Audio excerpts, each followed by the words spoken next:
जहाँ तक आप मिडिल ईस्ट की बात करते हैं, यहाँ पर मैं समझता हूँ कि ईरान के ऊपर हमला करना आसान नहीं होगा। इसकी प्राइस अमेरिका को भी पे करनी पड़ेगी।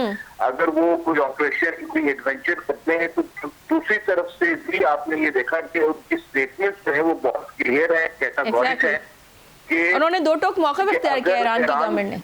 बिल्कुल जी जी जी बिल्कुल। और वो कहते हैं, आप उनकी लीडरशिप के बयान देख लें, चाहे वो सुप्रीम लीडर है, उनकी जो वजीर खारजा है, उनके जो प्रेसिडेंट है, उनकी नेशनल सिक्योरिटी के जो ऑफिशियल्स हैं, वो बारहा ये सिग्नल दे रहे हैं कि हम पहले से ज्यादा जो है वो प्रिपेयर्ड है।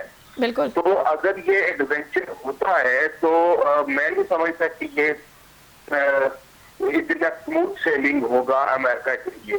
ठीक है। इसकी कॉस्ट बहरहाल अमेरिका को पे करनी पड़ेगी, और इससे मैं समझता हूँ कि रीजन के अंदर जो है वो इंस्टेबिलिटी बहुत ज्यादा बढ़ जाएगी। इसलिए जो रीजनल प्लेयर्स हैं वो कोशिश कर रहे हैं कि इस प्रोसेस को, इस वॉर